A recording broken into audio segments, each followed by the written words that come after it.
You're too big, but I'll take it. She trembled.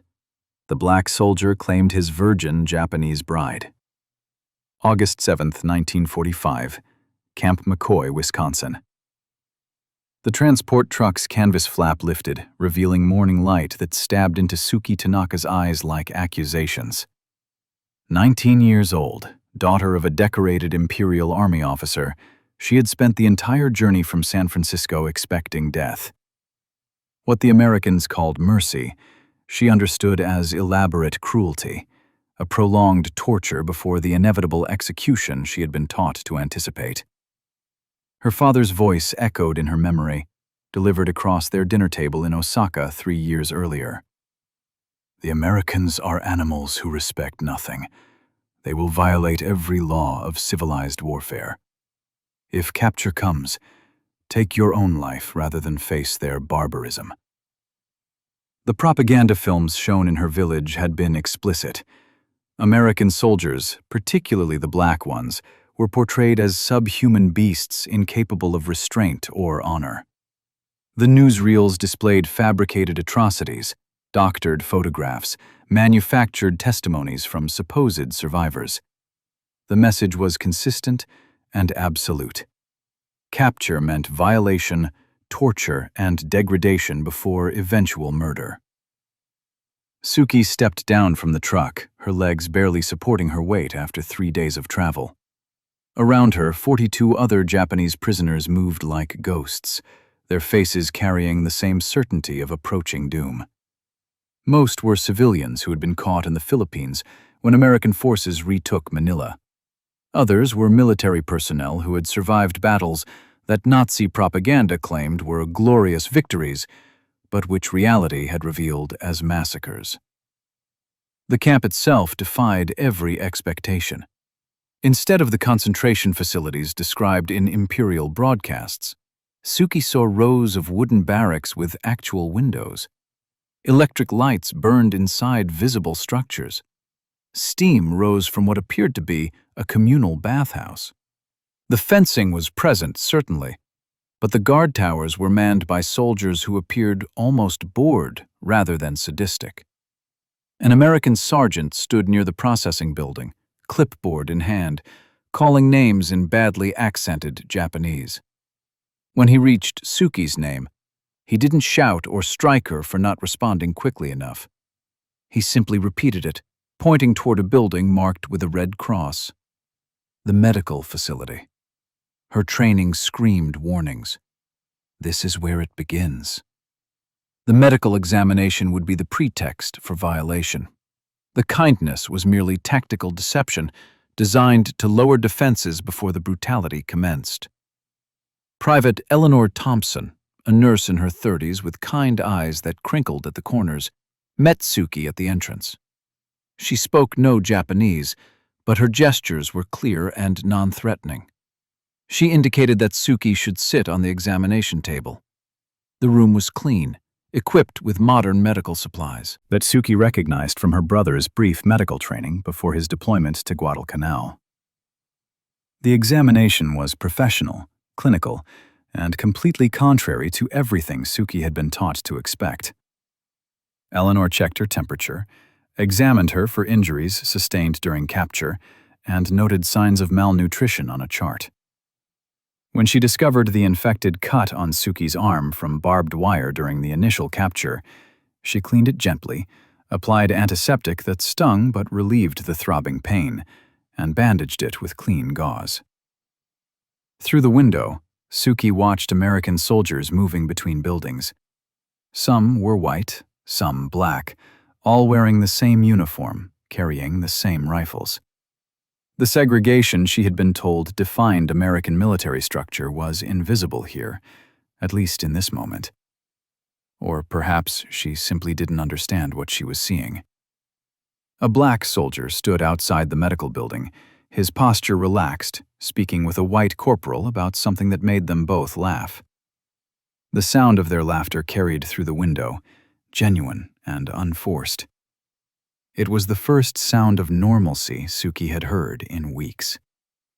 That soldier would change everything she thought she knew about enemies, about race, about humanity itself.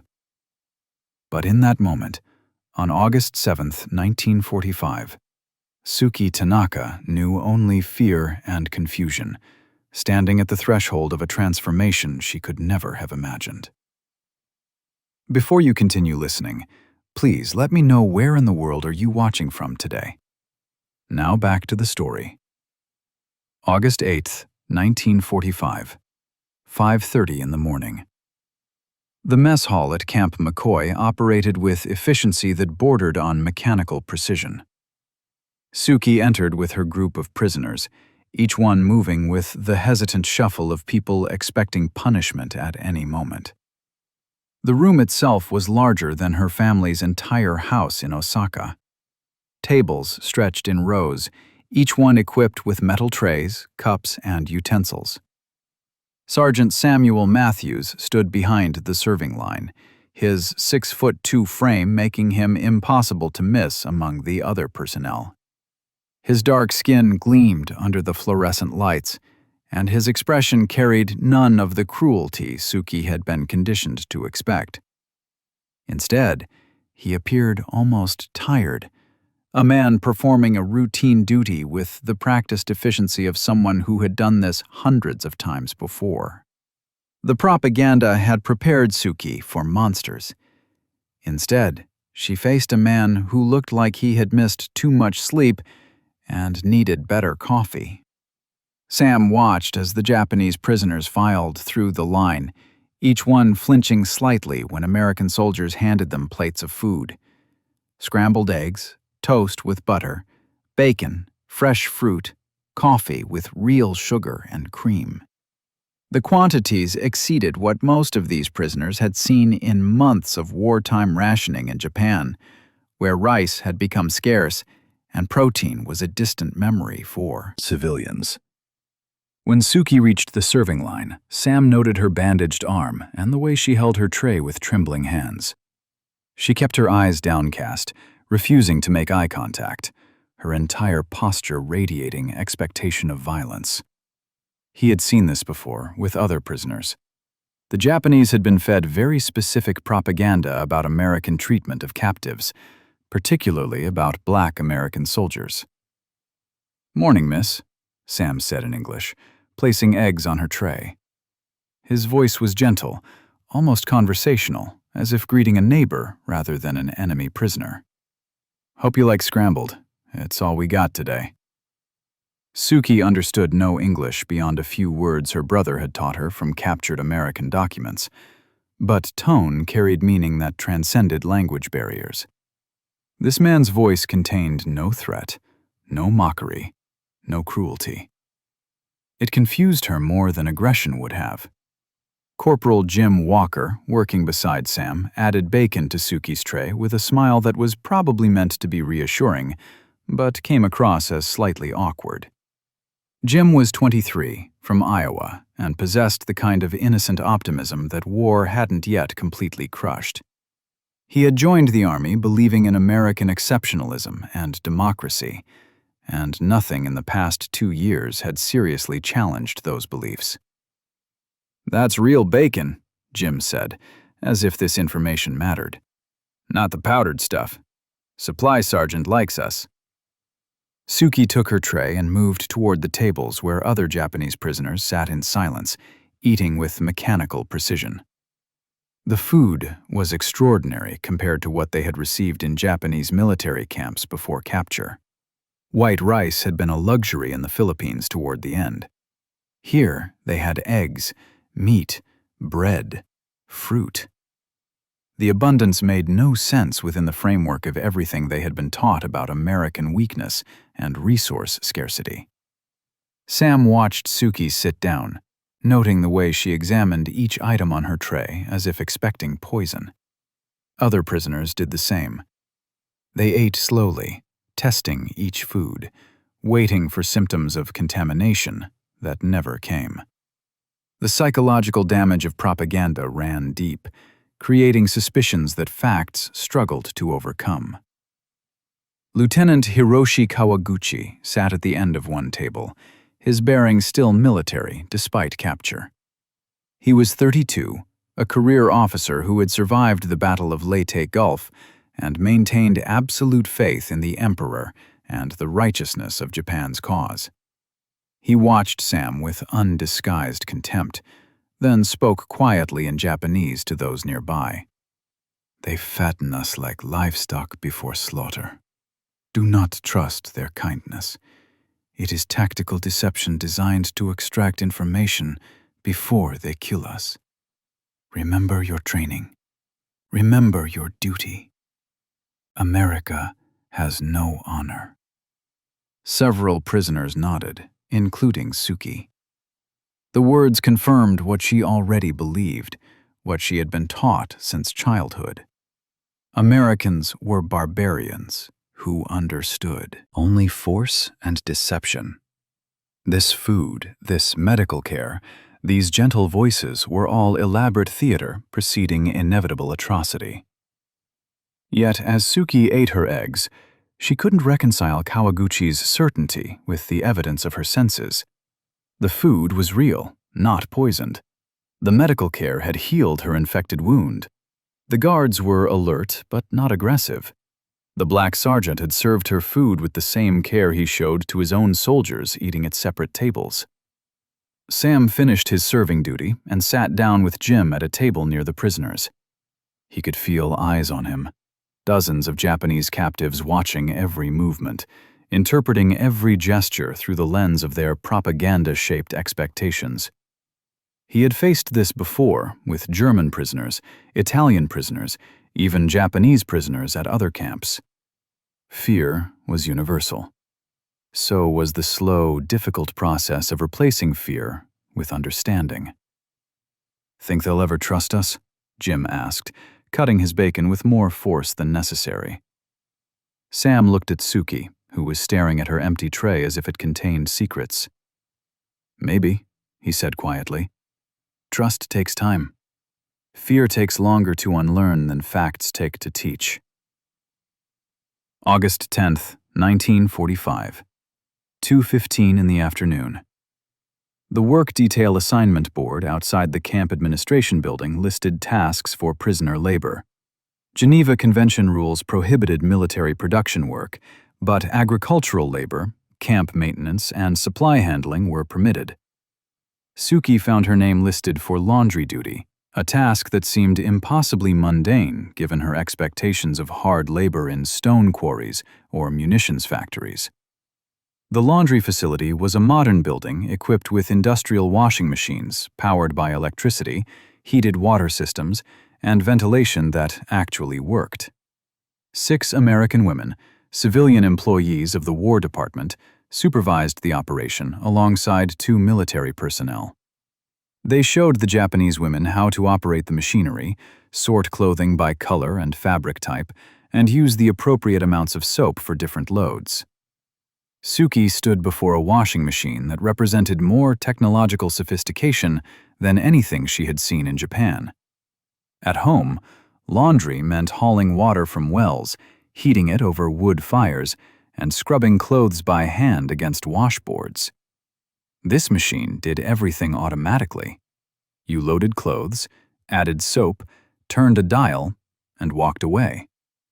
30 minutes later, clean clothes emerged ready for drying. The abundance was disorienting. Soap came in large boxes stacked to the ceiling of the supply room. Hot water flowed endlessly from taps without any apparent concern for conservation. The machines themselves, numbering 12 in total, could process enough laundry for 1,000 people daily. At home, doing laundry for her family of 5 required an entire day of exhausting labor. Sam appeared in the laundry facility around 3 o'clock, carrying a load of uniforms from the officers' quarters. He had volunteered for the delivery duty specifically to check on how the new prisoners were adjusting to work assignments. Camp policy required gradual integration, ensuring prisoners understood tasks before being expected to perform them independently. He found Suki struggling with a machine that had stopped mid-cycle, its display showing an error code she couldn't read. The other women had moved to different machines, leaving Suki alone with a problem she had no framework to solve. She stood frozen, fear visible in her rigid posture, clearly expecting punishment for mechanical failure she couldn't have prevented or understood. Sam approached slowly, hands visible, posture non-threatening. He had learned these behaviors working with traumatized prisoners. Sudden movements triggered fight or flight responses. Loud voices created panic. Patience and gentle demonstration accomplished more than orders or explanations. "Just a jam in the drain pump," Sam said quietly, kneeling beside the machine. He opened a small panel at the base, reached inside, and extracted a sock that had somehow migrated into the pump mechanism. The machine beeped, reset itself, and resumed its cycle. "Happens all the time. Nothing to worry about." Suki watched this repair with fascination and confusion. At home, when machines broke, they stayed broken. Parts were unavailable. Repairs were impossible. Equipment was used until it completely failed, then discarded. This American soldier had fixed a complex machine in 30 seconds, using nothing but his hands and basic knowledge. Sam stood, noticing the way Suki flinched slightly. He took a step back, increasing distance, removing any sense of physical threat.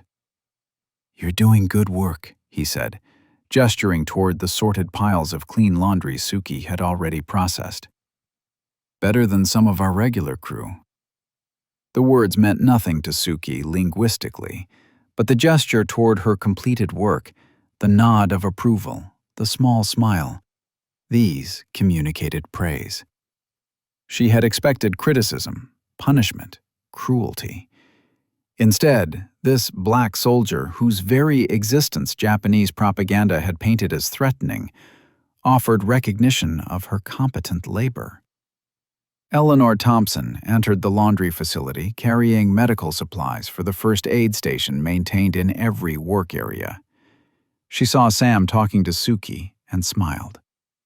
Eleanor had worked with traumatized prisoners for 2 years, first with German prison of wars in Texas, now with Japanese prisoners in Wisconsin. She understood the slow process of rebuilding trust after propaganda had destroyed it. "Sam's good with the machines," Eleanor said to Suki in English, knowing the words themselves were meaningless, but hoping tone and gesture conveyed meaning. She mimed fixing something, then pointed to Sam with an exaggerated expression of appreciation. "Fixes everything. Broken sink, broken stove, broken hearts." Sam laughed despite himself. "Eleanor, she doesn't understand English." "She understands kindness," Eleanor replied. "That's universal." Suki processed this interaction with growing cognitive dissonance. These Americans, these supposed barbarians, these enemies who were meant to torture and kill her, were instead teaching her to use advanced machinery, repairing equipment without anger, joking with each other in her presence, as if her existence was normal rather than threatening. Lieutenant Kawaguchi appeared in the doorway, having been assigned to supply inventory in the adjacent warehouse. He watched Sam talking to Suki with undisguised disgust, then spoke sharply in Japanese. "Do not be fooled by his gentleness. This is how they work. They soften you with small mercies before demanding your soul. Remember who you are. Remember your duty to the Emperor." Suki nodded automatically, years of conditioning creating reflexive obedience to male military authority. But doubt had begun growing in spaces where certainty once lived. August 12, 1945, 7:20 in the evening. The recreation yard at Camp McCoy served as neutral ground, where prisoners could gather during non-work hours. Tables and benches occupied the space under tall oak trees that provided shade from Wisconsin's summer heat. American guards maintained visible presence at the perimeter, but their posture suggested supervision rather than intimidation. Suki sat alone on a bench, watching the sunset paint the western sky in colors she hadn't taken time to notice in months. The sky itself seemed different in America, larger somehow, less constrained by mountains or oceans. Just endless horizontal space, stretching toward possibilities she couldn't name. A shadow fell across her bench. Sam stood there, holding 2 bottles of Coca-Cola, condensation dripping down the glass, suggesting they had just come from refrigeration. He gestured to the bench with a questioning look, asking permission to sit, without using words she wouldn't understand. Suki tensed immediately. This was the moment her training had warned about. The predator showing his true nature. The kindness revealing itself as prelude to violence. She gripped the bench edge, preparing to flee or fight, despite knowing both were futile against a man twice her size and strength. Sam saw the fear, recognized it instantly, and stopped moving. He placed 1 Coca-Cola bottle on the bench, several feet from Suki, then took 3 steps backward, before sitting on the ground with his back against a tree, distance creating safety. He opened his own bottle and drank, the familiar hiss and fizz of carbonation carrying across the space between them. The gesture was clear. No threat, no advance. Just 2 people existing in the same space, sharing a beverage, maintaining appropriate distance. Sam had learned this approach from experience. Trauma required respect for personal boundaries. Trust required demonstration, not declaration. Suki stared at the Coca-Cola bottle. Recognition stirring memories of pre-war Osaka, when American products had been available in specialty stores frequented by the wealthy and cosmopolitan. Her father had forbidden such purchases as unpatriotic, yet her uncle, a businessman who traveled internationally, had once given her a sip during a secret visit. The taste had been extraordinary, sweet, complex, unlike anything Japanese beverages offered. She reached for the bottle slowly, half expecting it to be snatched away or used as bait for some trap. Her fingers closed around the cool glass. Nothing happened. Sam continued drinking his own bottle, attention focused on the sunset rather than on her. Eleanor Thompson approached from the medical building, saw the scene, and smiled. She had orchestrated this moment, suggesting to Sam that simple gestures of shared humanity often accomplished more than formal re-education programs. A Coca-Cola in a moment of peace could undo months of propaganda. "Mind if I join you?" Eleanor asked, sitting beside Suki on the bench without waiting for answer she knew wouldn't come. She produced a chocolate bar from her pocket, broke it into 3 pieces, offered one to Suki, and tossed one towards Sam. The chocolate was Hershey's, the standard American military issue that came in ration packs and care packages, familiar to every soldier in every theater of war. To Suki, it represented impossible luxury. Chocolate had vanished from Japan by 1942. Sugar rationing had made such treats distant memories. Yet here, this American nurse casually distributed chocolate as if it were common as rice. Suki took a small bite, the sweetness exploding across her tongue with intensity that made her eyes water. It wasn't just the taste. It was the memory of peacetime, of childhood, of moments before war had turned the world into fire and metal and death.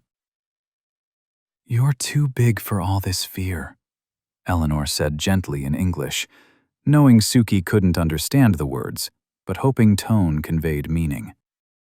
She gestured at the space between them, the barriers of language and culture and propaganda that seemed insurmountable. "But I'll take it. I'll take your fear and give you something better. Time. Patience. Proof that we're not what you were told." Sam understood what Eleanor was doing. She was creating what military psychologists called moments of cognitive breakthrough, instances where reality contradicted propaganda so completely that mental frameworks began cracking. A shared sunset, a bottle of Coca-Cola, a piece of chocolate. Simple human kindness, repeated until it became undeniable. Jim Walker appeared, carrying a baseball and glove, enthusiasm radiating from his entire being. "Some of the guys are starting a game. You interested, Sam?" Sam shook his head. "Not tonight. I'm good here." Jim looked at Suki, then at Eleanor, understanding dawning across his face. "Oh, yeah, right. Well, if you change your mind." After Jim left, Eleanor spoke quietly to Sam. "She's starting to see it. Look at her hands. They're not shaking anymore." Sam nodded. "Fear doesn't die quickly. It just learns to hide better." Suki finished her Coca-Cola in silence, the empty bottle resting in her lap like evidence of something she couldn't yet articulate. These Americans had given her food, medical care, useful work, and now casual pleasures like cold beverages and chocolate, without demanding anything in return. The transaction made no sense within the framework of everything she had been taught about American barbarity and exploitation. Lieutenant Kawaguchi watched from across the yard, his expression dark with disapproval. He would speak to her later, warning her again about American manipulation, reminding her of her duty to resist their psychological warfare tactics. But in this moment, sitting on a bench with an empty Coca-Cola bottle and chocolate dissolving on her tongue, Suki felt something dangerous stirring in her chest. Not quite trust, not yet hope, but perhaps the possibility of both. August 15th, 1945, 10:15 in the morning. The camp administration building's radio crackled with static before a voice cut through, sharp and urgent. Camp Commandant Colonel William Harrison stood before the assembled prisoners and guards, his expression carrying weight that suggested history rather than routine announcement. "The Emperor of Japan has announced unconditional surrender," Harrison said, his words translated into Japanese by Corporal David Chen, a Chinese-American translator who spoke fluent Japanese and Mandarin. "The war in the Pacific is over. Effective immediately, all hostilities have ceased." The words hit Suki like physical impact, driving air from her lungs and logic from her thoughts. Impossible. Japan did not surrender. The Emperor was divine, his will absolute, his armies undefeatable despite temporary setbacks. Surrender meant annihilation of everything she understood about her nation, her culture, her identity as Japanese. Around her, other prisoners reacted with varying degrees of shock and denial. Some wept openly, others stood frozen, faces blank with incomprehension. Lieutenant Kawaguchi's expression cycled through disbelief, rage, and finally something approaching despair. His entire worldview, built on the foundation of Japanese military supremacy and divine protection, had collapsed in a single radio announcement. Sam watched Suki's reaction from across the assembly area, noting the way her body seemed to fold in on itself, shoulders curving forward, head dropping as if the weight of this revelation was physically crushing her. He had seen similar reactions from German prisoners when news of Hitler's death reached camps in May. The psychological architecture built on nationalist mythology couldn't withstand contact with reality. Colonel Harrison continued speaking, his tone shifting from formal announcement to something approaching paternal concern. "This changes nothing regarding your treatment here. You remain protected under Geneva Convention protocols. We will begin processing for repatriation when logistics allow. Until then, life continues as before. Questions will be answered through proper channels." Proper channels meant translation delays, bureaucratic procedures, formal distance between captors and captives. But in this moment, those structures seemed inadequate to address the psychological crisis unfolding among the prisoners. Eleanor Thompson moved through the crowd of Japanese women, offering presents, if not answers. She had no words that could ease the existential shock of national defeat. No platitudes that could rebuild identities constructed around military victory and racial superiority. She could only be there, visible, human, consistent in her kindness, regardless of changed political circumstances. Suki felt hands on her shoulders. Eleanor's touch was gentle, grounding, an anchor in the disorienting storm of information that contradicted everything she had believed about Japan's inevitable victory. The war was over. Her nation had surrendered. The propaganda had been lies. Everything she had sacrificed, everyone she had lost, all the hatred she had carried, had been in service of a cause that ended in total defeat. Lieutenant Kawaguchi stood abruptly, shouting in Japanese, his voice carrying rage and denial in equal measure. "This is American propaganda. The Emperor would never surrender. They fabricate this lie to break our spirits. Do not believe their psychological warfare." But other prisoners were already questioning. If America had the power to fabricate radio broadcasts in perfect Japanese, using the Emperor's voice, with details about specific generals and specific locations, then America possessed technological and intelligence capabilities that exceeded anything Japan had claimed to possess. The logic of denial was collapsing under the weight of evidence. Sam approached Suki slowly, carefully, aware that this moment of vulnerability could trigger either breakthrough or retreat. He sat on the ground near her, maintaining distance, but close enough that his presence registered as accompaniment rather than isolation. "I know you can't understand me," Sam said quietly, speaking more to himself than to her. "But I'm going to tell you anyway. The war ending doesn't make you less valuable as a person. Your worth isn't tied to your nation's military success. You're still you. Still someone who deserves dignity and respect. Still someone who can choose what happens next in your life." Eleanor translated quietly, her Japanese limited but sufficient for simple concepts. Suki heard the words, processed their meaning, felt them collide with 19 years of conditioning that tied individual worth to national glory and subordinated personal choice to collective duty. Jim Walker approached the assembly, his face showing relief mixed with something approaching joy. "It's really over. We can all go home." He looked at the Japanese prisoners, his enthusiasm dimming slightly as he recognized their expressions of loss and confusion. "I guess for them it's different. They're going home to defeat." Sam stood, brushing dirt from his uniform. Nobody wins wars. Some just lose less than others. These people lost everything. Their nation, their pride, their framework for understanding the world. That's harder than physical injury. Throughout the day, the camp atmosphere shifted from routine to something approaching limbo. Work details continued, but without the same structure.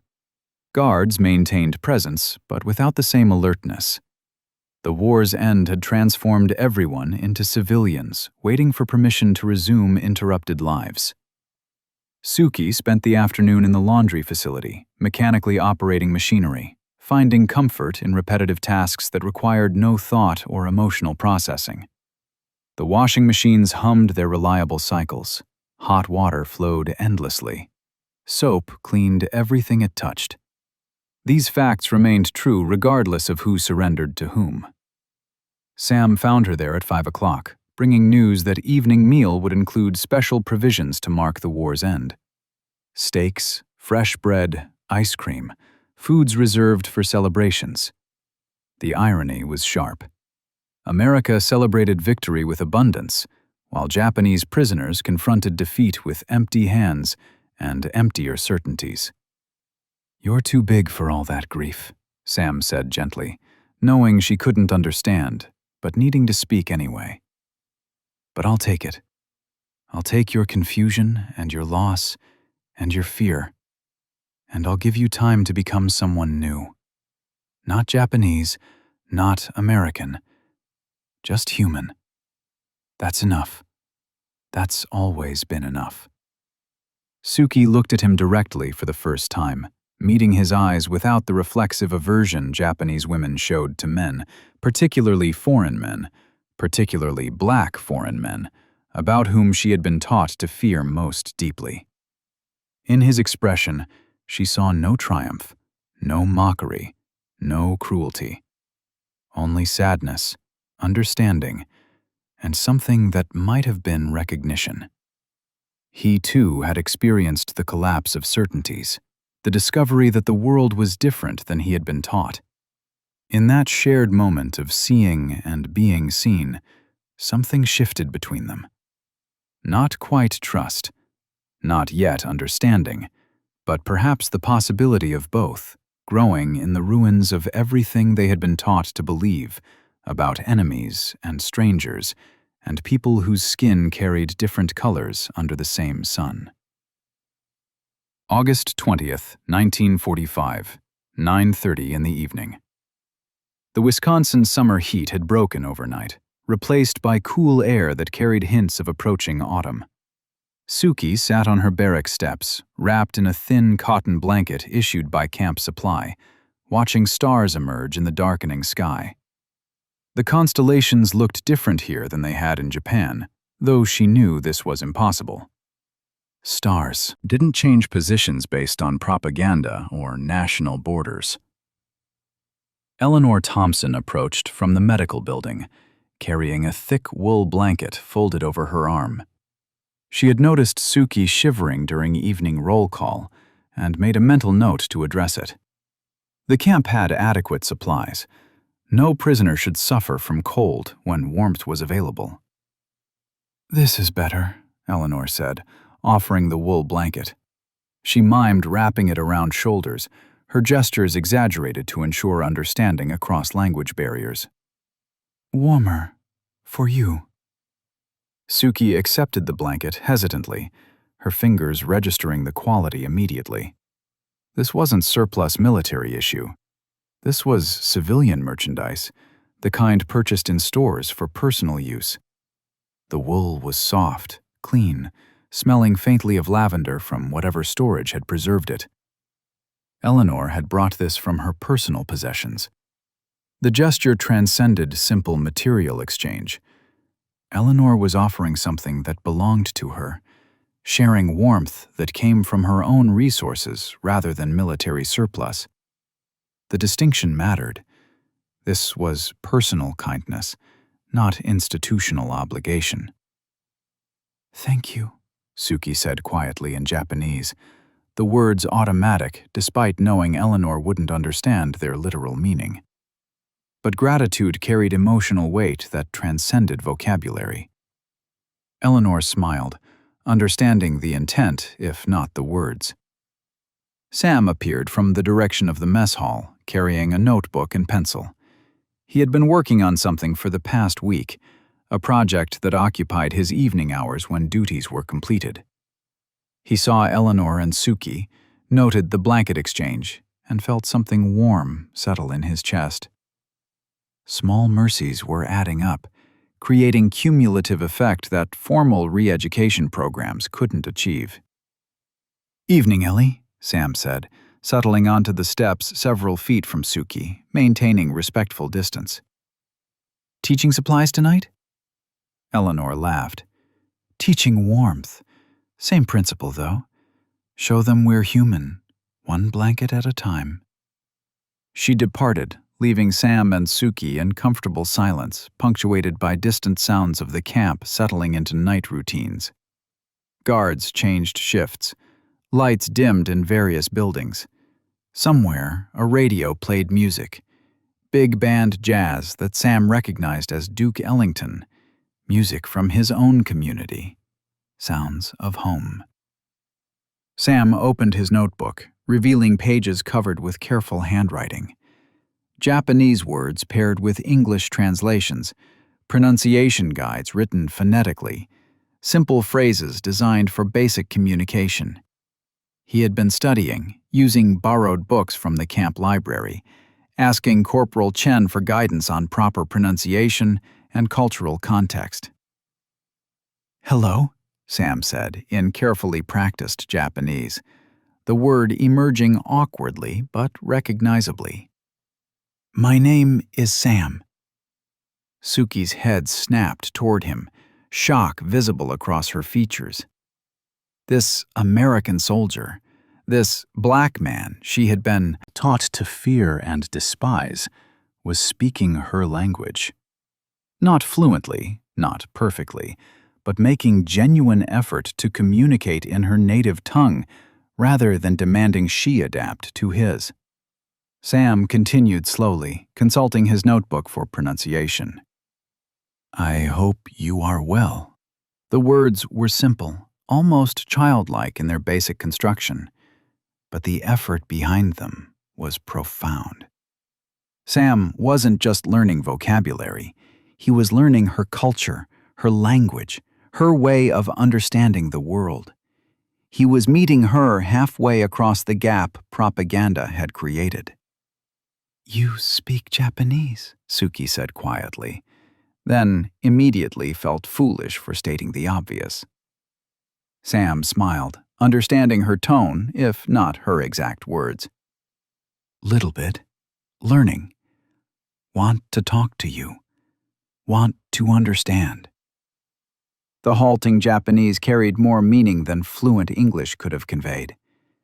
This man was working to bridge the distance between them, investing time and effort into connection that military regulations didn't require and that his duties didn't demand. He was choosing to see her as worthy of this investment. Jim Walker wandered past, saw Sam with his notebook, and grinned. "Still studying that Japanese, huh? You're going to wear out that pencil." "Language is a bridge," Sam replied in English. "Can't cross a river without a bridge."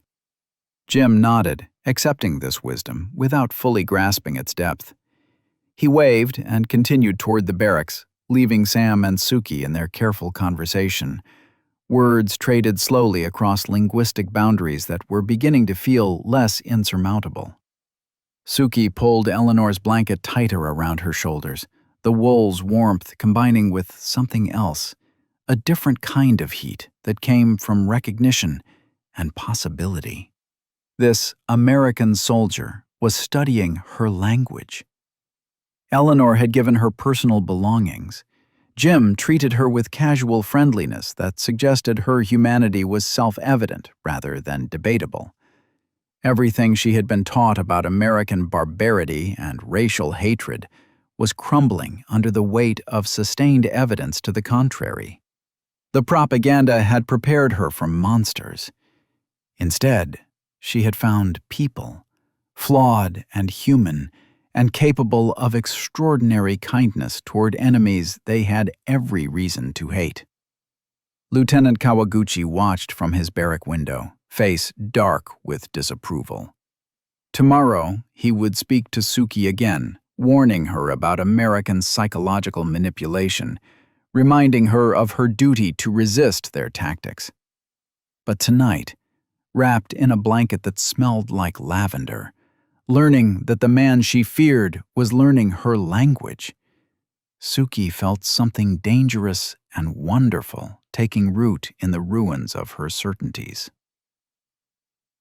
August 23rd, 1945, 2:15 in the afternoon. The recreation yard had transformed into an informal classroom where prisoners practiced English with volunteer instructors from the camp's administrative staff. Tables held donated books, mostly children's primers with simple vocabulary and illustrated examples.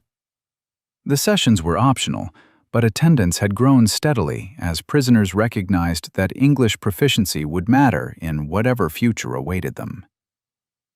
Suki sat at a table with 3 other Japanese women, working through a primer that taught basic conversational phrases.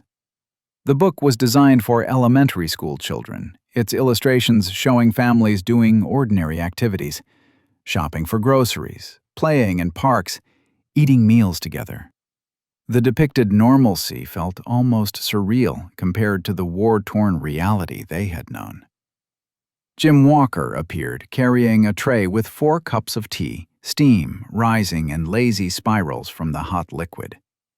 He had drawn recreation yard duty, which mostly involved ensuring prisoners had access to water and shade, preventing heat exhaustion during Wisconsin's last summer days. But Jim approached the job with characteristic enthusiasm, treating it as opportunity for informal diplomacy rather than mere surveillance. "Afternoon, ladies," Jim said cheerfully, distributing the teacups. "Thought you might like something warm. Gets cold when the wind picks up." The women accepted the tea with varying degrees of suspicion and gratitude.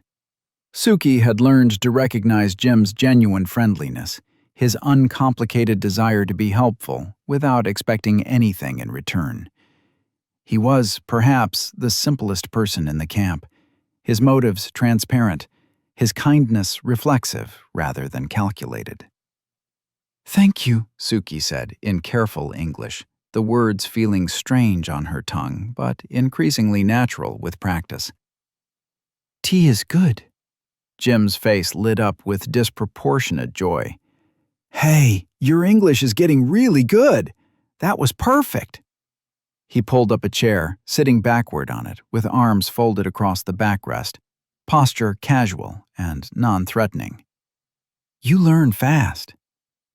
Sam approached from the direction of the supply warehouse, carrying a box of additional primers that had arrived from a church donation in Milwaukee. He saw Jim at the table, smiled at his friend's predictable enthusiasm, and joined the group. "Teaching or just providing beverages today?" Sam asked Jim, setting the box on the table. "Little of both," Jim replied. "Mostly just being friendly. That's important too, right?" Sam nodded, pulling books from the box and distributing them to eager hands. These primers were more advanced, designed for older children, with more complex vocabulary and longer sentences. The prisoners who had mastered basic phrases reached for them hungrily, their desire for communication and understanding evident in their careful handling of the books.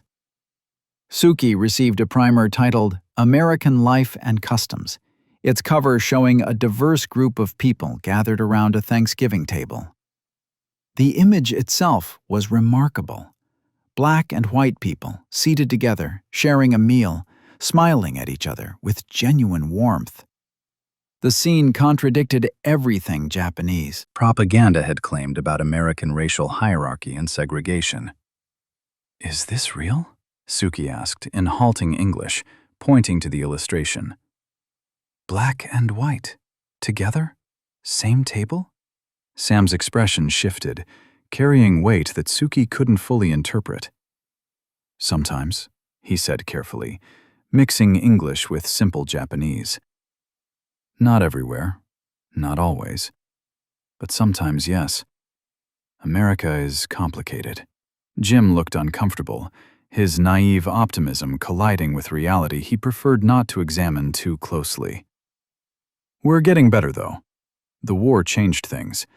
Fighting together, dying together. That matters." Sam didn't contradict Jim, but his silence spoke volumes. The reality of segregated units, of black soldiers fighting for a country that denied them full citizenship, of violence and discrimination that continued even as they served, was more complex than Jim's hopeful narrative acknowledged. Suki processed this information, adding it to her growing understanding of American contradictions. These people were not the monolithic evil Japanese propaganda had described, but neither were they the perfect democracy their own propaganda claimed. They were human, flawed, struggling with their own prejudices and failures, while somehow still managing moments of genuine kindness. Eleanor Thompson joined the group, carrying her medical bag. She had been treating a prisoner with a persistent cough, but the diagnosis was simple exhaustion rather than serious illness. She saw the tea, the books, the careful conversation, and felt satisfaction at progress being made through ordinary human interaction. "Learning new words today?" Eleanor asked Suki, gesturing to the primer. Suki nodded, pointing to various illustrated items. Table? Chair? Family? Together? Each word was careful, deliberate, her accent thick but comprehensible. Beautiful, Eleanor said, meaning both the pronunciation and the concept. Family and together, those are good words. Important words. The afternoon stretched into evening, the English lesson evolving into something more organic. Sam and Jim shared stories about their own families, simplified for easier comprehension. Eleanor talked about her sister, who worked in a factory in Detroit, building aircraft engines. Suki listened, absorbing not just vocabulary but cultural context, the ways Americans understood family and duty and connection. Lieutenant Kawaguchi passed the table, his disapproval palpable. He spoke sharply in Japanese, his words carrying rebuke.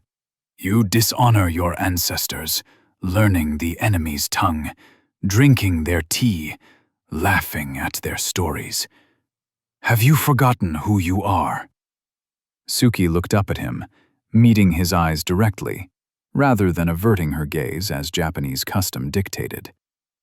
I remember who I am, she replied quietly in Japanese. I'm trying to learn who I might become. Kawaguchi's face darkened, but he moved on without further comment. His power over the other prisoners was diminishing daily as evidence of American humanity accumulated beyond his ability to explain away. Sam watched this exchange without understanding the specific words, but grasping the emotional content. Suki was choosing her own path, resisting internal pressure to maintain hatred that no longer aligned with her experienced reality. The transformation was happening, slow but inexorable, built on tea and language lessons and the simple act of sitting together in afternoon sunlight. September 1st, 1945, 7:45 in the evening. The September air carried the first real promise of autumn, temperature dropping enough that prisoners wore jackets during evening recreation time.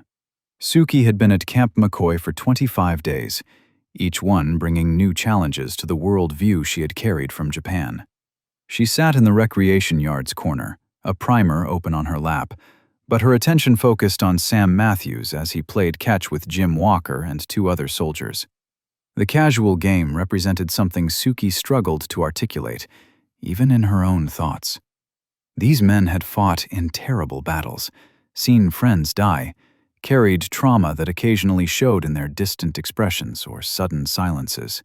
Yet they could still play, still laugh, still find moments of uncomplicated joy. Sam moved with athletic grace that made the game look effortless. He threw the baseball with precision, caught it with practiced ease, bantered with his companions in that distinctly American way that mixed insult and affection. Watching him, Suki felt something unfamiliar stirring in her chest, warmth that had nothing to do with temperature and everything to do with attraction she had no framework to process. Japanese propaganda had taught her that black men were subhuman, dangerous, incapable of refinement or gentleness. Yet Sam embodied qualities Japanese culture supposedly valued: discipline, respect, consideration for others, quiet strength without aggression. He was everything she had been told he couldn't be. The internal conflict was becoming unbearable. During the day, she could focus on work, on language lessons, on the practical demands of camp life. But in quiet moments like this, when her defenses were lowered and her observations accumulated into inescapable conclusions, she confronted truths that terrified her. She was attracted to Sam Matthews, not despite his race, but simply as a human being who had shown her consistent kindness. The propaganda's hold on her had weakened enough that she could recognize her feelings without immediate shame, though confusion and fear remained. Eleanor approached, her medical bag exchanged for a thermos of coffee and 2 cups. She sat beside Suki without asking permission, their friendship having evolved past formal courtesies. She poured coffee, offering 1 cup to Suki, who accepted with a small smile. "You watch him a lot," Eleanor said quietly in simple English, nodding toward Sam. "Not judging, just noticing." Suki's face heated, embarrassment transcending cultural and linguistic boundaries. Being observed in her observation felt invasive, though Eleanor's tone carried no mockery. "He is kind," Suki managed in English, the words inadequate to express the complexity of her feelings. "Different than I was taught. Everything is different." Eleanor nodded, understanding reaching deeper than vocabulary. "The world is bigger than what we're told. People are more complicated than simple stories allow. Sam is a good man, one of the best I've known. But this situation, you and him, it's complicated in ways that kindness alone can't solve." Suki absorbed this wisdom, recognizing its truth even as part of her wanted to reject it. The complications were obvious. She was a prisoner. He was a guard. She was Japanese. He was American. She was raised in a culture that prized racial purity. He was black in a nation that denied him full citizenship.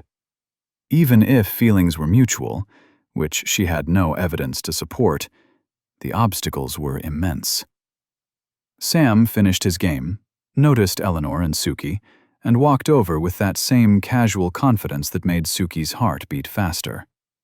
He was sweating slightly, his shirt sticking to his shoulders, baseball glove tucked under his arm. He looked impossibly alive, impossibly real, impossibly present, in a way that made propaganda's abstractions seem ridiculous.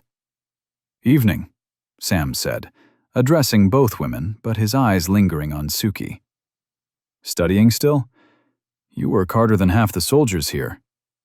"Learning is important," Suki replied in careful English.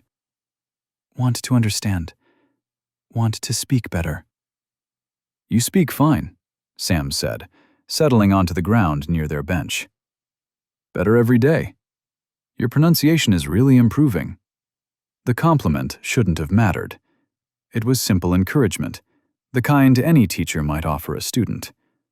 But coming from Sam, carrying his attention and approval, it felt significant beyond its surface meaning. Jim joined them, collapsing onto the grass with theatrical exhaustion. "That's enough exercise for one lifetime. Sam, you throw too hard. My hand is numb." "You wanted to play," Sam replied, grinning. "Can't complain about effort you requested." They bantered in English, too rapid and colloquial for Suki to follow completely, but she caught the affection underlying their mock complaints. These men were brothers by choice, if not blood, bound by shared experience and mutual respect. Lieutenant Kawaguchi appeared at the edge of the recreation yard, his presence casting a shadow over Suki's momentary contentment. He stood watching, his expression carrying judgment that needed no translation. In his mind, Suki was betraying everything that mattered. Her nation, her race, her family's honor. But Suki was increasingly questioning whose honor mattered more. The abstract honor of a nation that had lied to her about enemies who had shown her consistent humanity? Or the personal honor of acknowledging truth, even when it contradicted comfortable certainties? Sam noticed Kawaguchi, recognized the dynamic, and made a decision. He stood, brushing grass from his uniform, and addressed Suki directly. "Walk with me? Want to show you something." Eleanor raised an eyebrow but said nothing. Jim looked confused but remained seated. Suki hesitated, aware that accepting would be crossing a line, making public a connection that Kawaguchi and others would interpret as betrayal. She stood, choice made, consequences accepted. "Yes, I walk with you."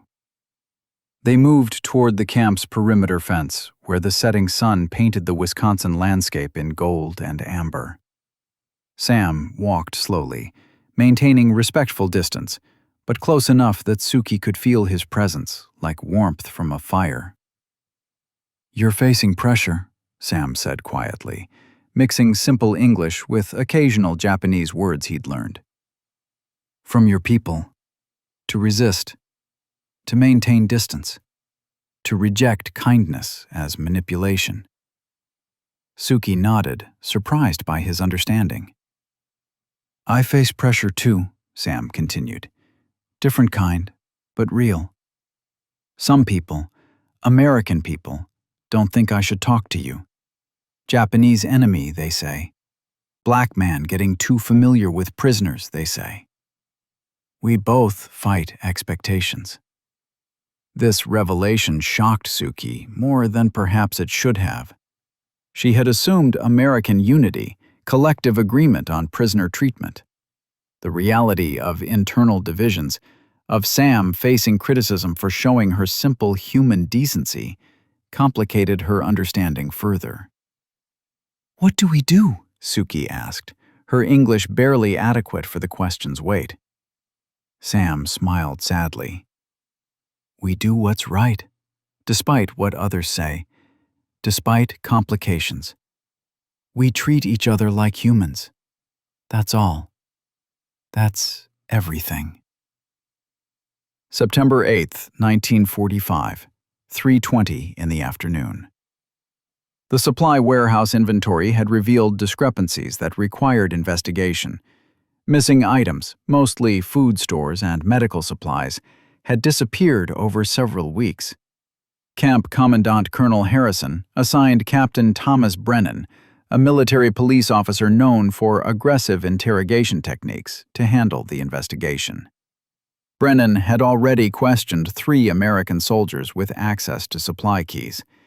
Now he focused on prisoner work details who handled inventory. His assumption, barely concealed, was that Japanese prisoners were stealing supplies to hoard or sell on some imagined black market. The logic was racist and lazy, but Brennan operated on prejudice rather than evidence. Suki had been assigned to supply inventory 2 weeks earlier, her careful attention to detail making her valuable for tracking stock. She stood now in Colonel Harrison's office, Brennan looming over her with aggressive posture designed to intimidate. Corporal Chen translated, his discomfort visible as Brennan's questions became increasingly hostile. "Tell me where the supplies went," Brennan demanded, his face inches from Suki's. "You people were in that warehouse every day. You had access. You had opportunity. Where are you hiding the stolen goods?" Suki trembled, not from guilt, but from fear of authority that reminded her too much of Japanese military interrogations she had witnessed in the Philippines. Brennan's aggression transcended cultural boundaries, manifesting as universal threat that her body recognized even if her mind struggled to process. "I don't know," Suki said in Japanese, Chen translating faithfully. "I counted supplies. I recorded numbers. I took nothing." Brennan slammed his hand on the desk, making Suki flinch. "Liar. You expect me to believe Japanese prisoners wouldn't steal from us? You're all the same, thieves and liars. Tell me the truth, or this gets worse for you and your friends." Sam had been walking past the administration building when he heard raised voices. He recognized Brennan's aggressive tone, knew the captain's reputation for brutality toward prisoners. He entered the office without knocking, authority of moral conviction overriding proper military protocol. "Captain Brennan," Sam said firmly, his voice carrying warning despite his lower rank. "What's happening here?" Brennan turned, irritation crossing his face. "None of your concern, Sergeant. This is a military police matter." "Prisoners are everyone's concern," Sam replied, moving to stand between Brennan and Suki. "Especially when they're being threatened without evidence." Colonel Harrison, who had been observing the interrogation with increasing discomfort, seized the interruption as opportunity to reassert control. "Stand down, Captain. Sergeant Matthews raises valid points. We have no evidence connecting any prisoner to the missing supplies. Brennan's face reddened with anger and wounded pride. These people are enemies. They don't deserve protection or consideration. They deserve whatever treatment extracts truth. Sam's jaw tightened, his voice dropping to dangerous quiet. These people are prisoners of war, protected by Geneva Convention protocols. They're humans who deserve dignity and fair treatment. You want truth? Start by treating them like they're capable of it. The confrontation hung suspended for long seconds, two different philosophies of humanity colliding in the small office. Brennan represented the dehumanization that made atrocity possible. Sam represented the conviction that everyone, regardless of nationality or circumstance, deserved baseline respect. "You're dismissed, Captain," Colonel Harrison said finally, his tone leaving no room for argument. "I'll handle this investigation personally. Sergeant Matthews, escort Miss Tanaka back to her barracks. Make sure she's unharmed." Brennan left, his anger palpable, his resentment toward Sam obvious. But he obeyed, hierarchy imposing order even when conviction was absent. Sam turned to Suki, his expression shifting from confrontational hardness to gentle concern. "Are you okay? Did he hurt you?" Suki shook her head, but tears were streaming down her face, shock and relief overwhelming her careful control. Sam had intervened when he had no obligation to protect her, risking his own standing with superior officers to ensure her fair treatment. Outside the administration building, Sam walked Suki back toward the prisoner barracks, his presence steady and protective. They moved slowly, giving her time to recover composure. "You protected me," Suki said in halting English, her voice thick with emotion. "Why? I am enemy. You have no reason." Sam stopped walking, turned to face her directly, his eyes carrying intensity that made her breath catch. "You're not my enemy. You never were. You're a person who deserves protection from bullies like Brennan. You're someone who matters. That's reason enough." The words struck Suki with physical force, demolishing the last remnants of propaganda that insisted Americans were incapable of such sentiment. Sam wasn't speaking from political strategy or tactical manipulation. He was expressing genuine conviction, born from his own experiences with injustice and his choice to respond with empathy rather than bitterness. "I was taught you were monster," Suki whispered, switching to Japanese, knowing Chen would translate if needed. "I was taught to hate you, to fear you, to see you as less than human. But you're more human than anyone I knew in Japan. You see me when others look through me. You protect me when you could ignore me. You're everything they said you couldn't be."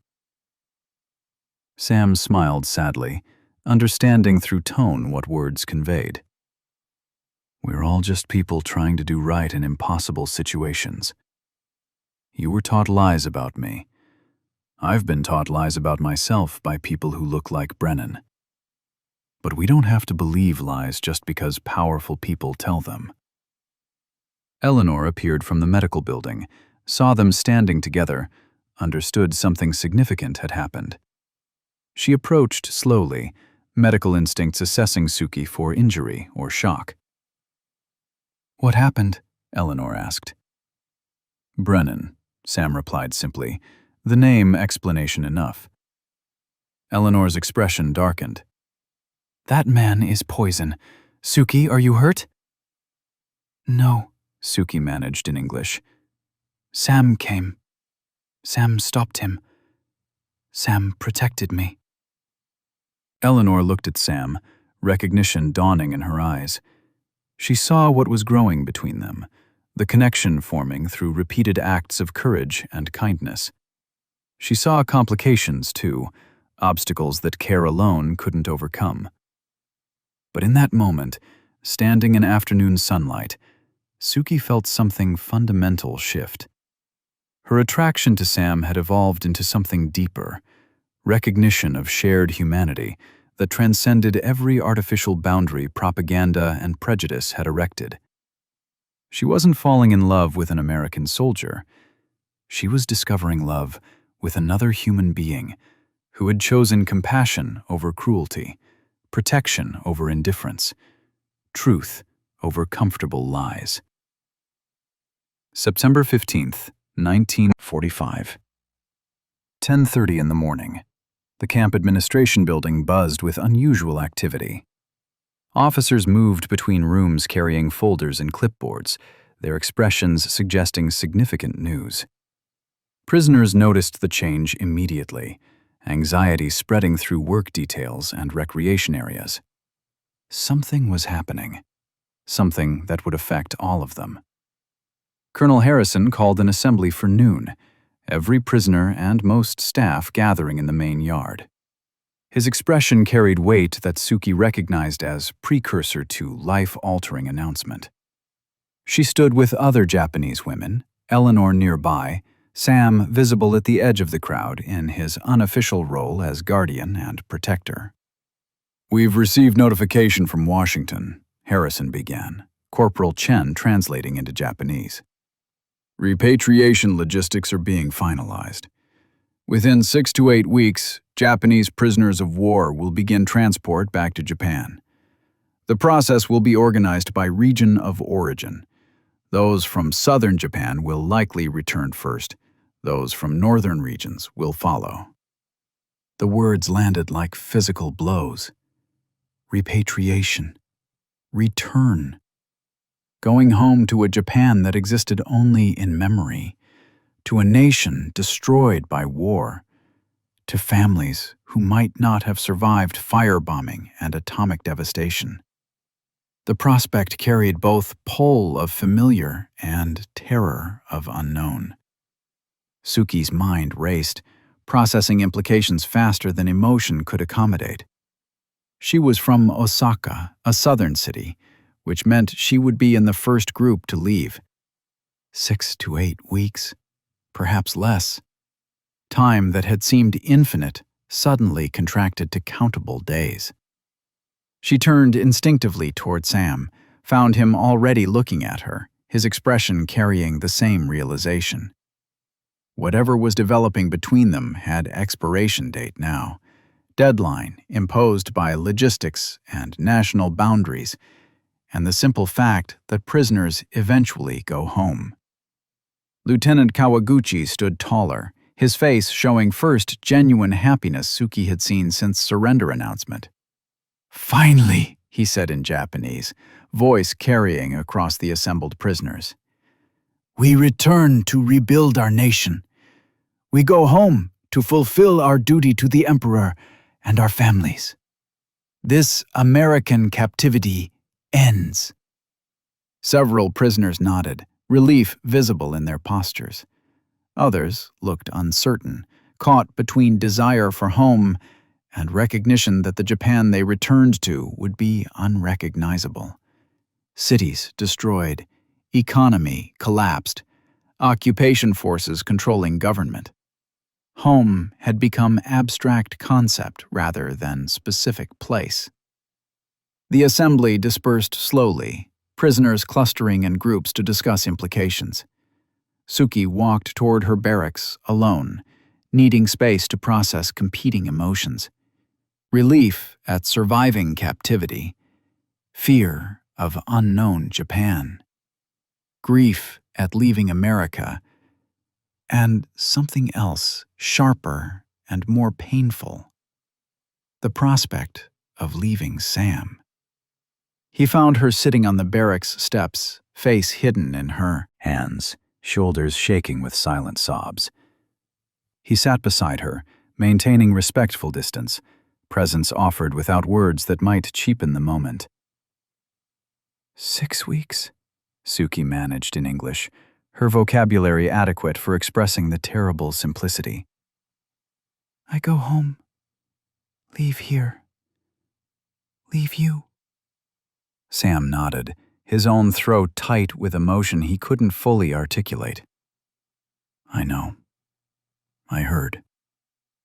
I don't want to go, Suki whispered, the admission feeling like betrayal of everything she was supposed to feel. Good Japanese daughters wanted to return home, to reunite with family, to rebuild their nation.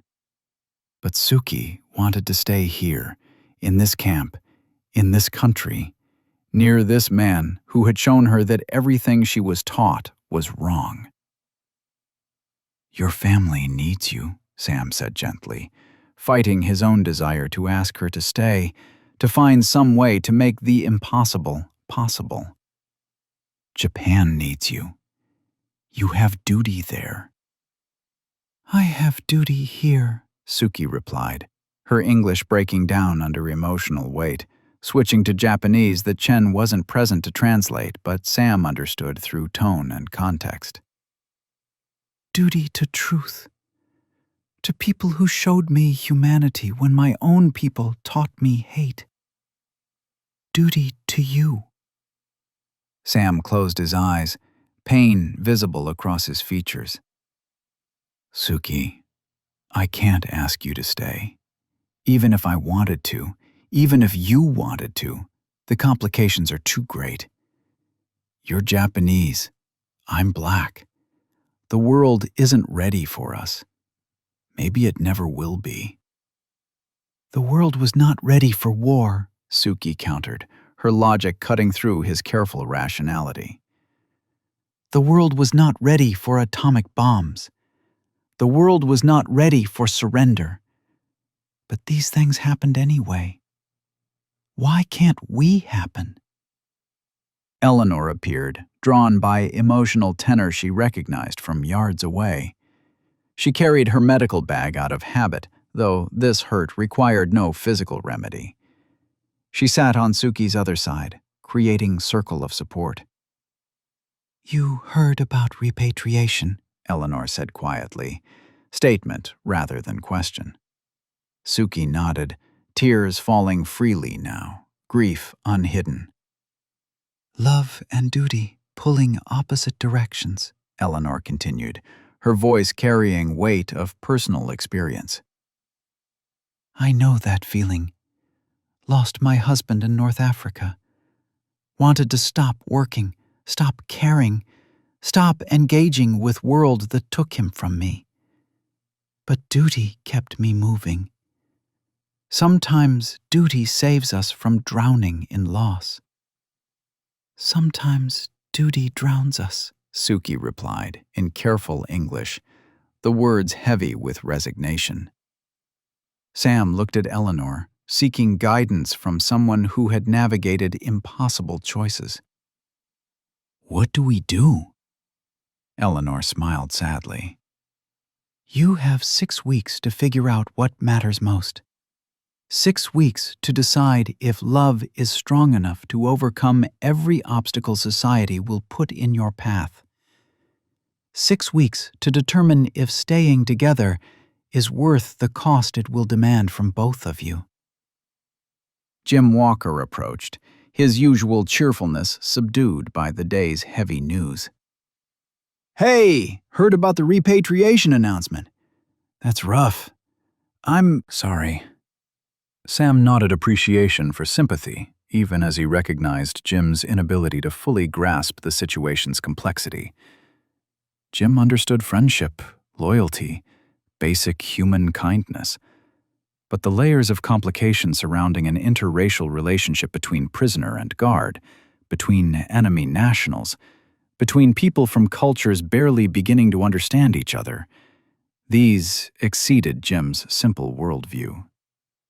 6 weeks, Suki repeated, the words becoming mantra, deadline, countdown to choice she wasn't ready to make. 6 weeks to decide between duty to family and culture that had raised her, or loyalty to truth and connection that had transformed her. 6 weeks to choose between Japan's familiar devastation or America's uncertain promise. Sam took her hand carefully, public gesture that would draw criticism and judgment, but felt necessary despite risk. "We'll figure it out. Together. Whatever comes next, we'll face it honestly." Suki gripped his hand, finding strength in contact, and physical reminder that this connection was real, despite its impossibility. Around them, the camp continued its routines. Prisoners returned to work details, guards resumed patrols. The world moved forward, regardless of personal crisis or emotional turmoil. But for Suki and Sam, time had acquired new meaning, each day precious because finite, each moment weighted with approaching loss. 6 weeks to build something that could survive separation, or to acknowledge that some connections, however profound, were meant to be temporary. October 27th, 1945, 6:15 in the morning. The transport buses lined up outside Camp McCoy's main gate, engines idling, exhaust visible in the cold Wisconsin air. Inside the camp, 43 Japanese prisoners prepared for repatriation, packing meager belongings into canvas bags provided by the Red Cross. The journey home was beginning. Suki Tanaka stood apart from the others, her bag unpacked, her feet rooted to ground that had become more familiar than the Japan she was supposed to return to. She had spent 6 weeks wrestling with impossible choice between duty and truth, between family obligation and personal conviction. Now, with buses waiting and departure imminent, she had made her decision. She wasn't boarding those buses. She was staying in America. Eleanor Thompson sat beside her on the barracks steps, providing silent support during the most difficult moment of Suki's life. Around them, other prisoners said goodbyes to American staff who had become unexpected friends. Tears flowed freely on both sides, evidence that humanity had won small victories, even in war's aftermath. Sam Matthews stood near the administration building, watching Suki from distance, his expression carrying mixture of hope and fear. They had talked through the night, weighing every complication, acknowledging every obstacle. An interracial marriage between former enemy nationals would face legal barriers, social condemnation, family rejection. The path forward promised difficulty at every turn, but the alternative, separation and lifelong wondering about what might have been, felt worse than any hardship they might face together.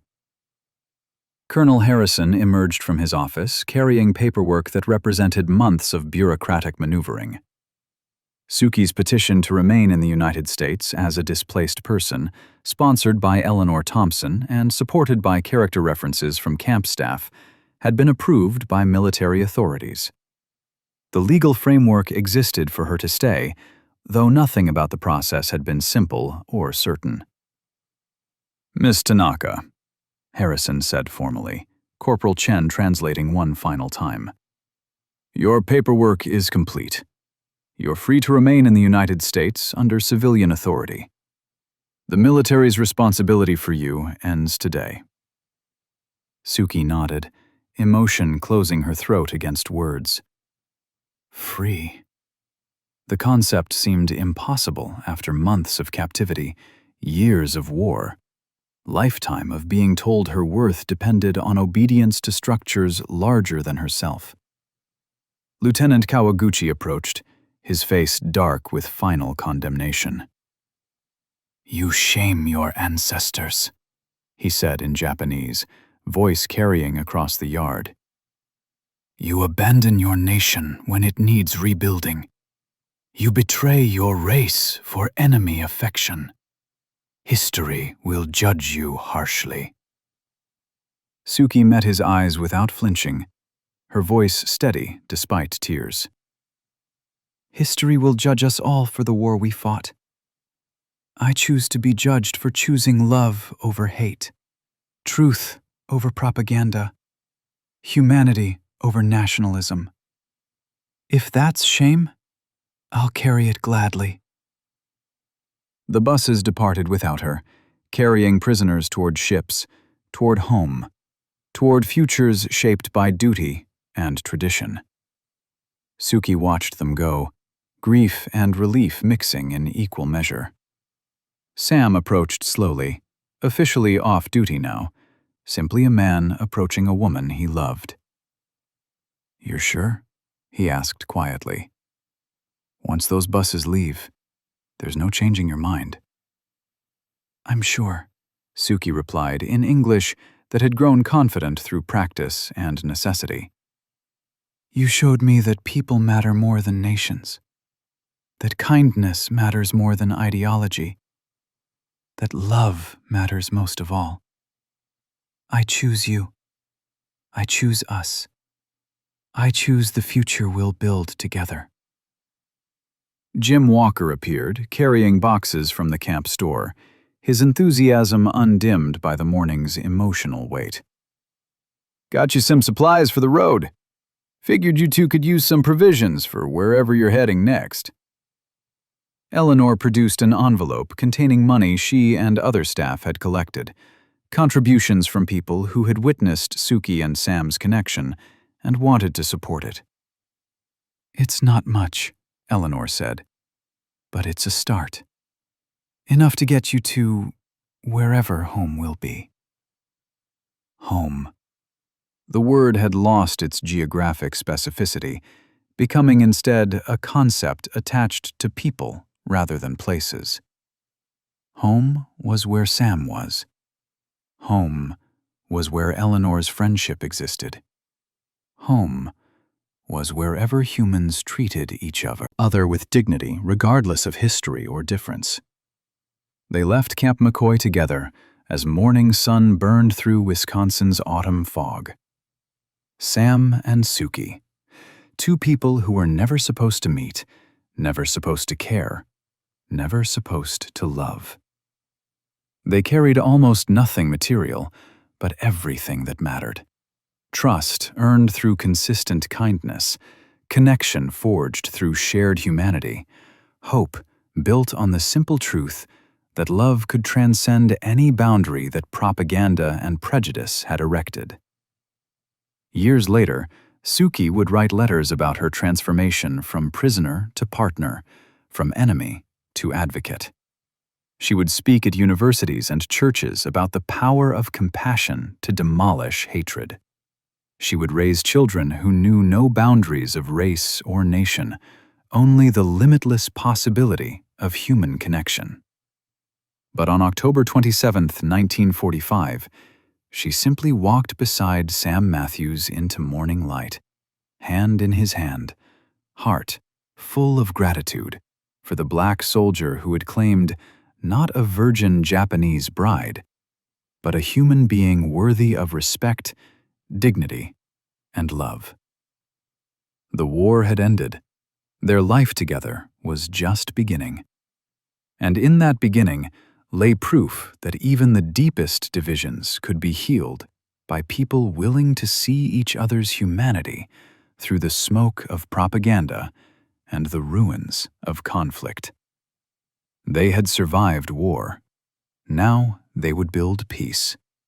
One day, one choice, one act of love at a time. I hope you like this story. Please share what's your favorite part of the story and where in the world you are watching from. Have a wonderful day.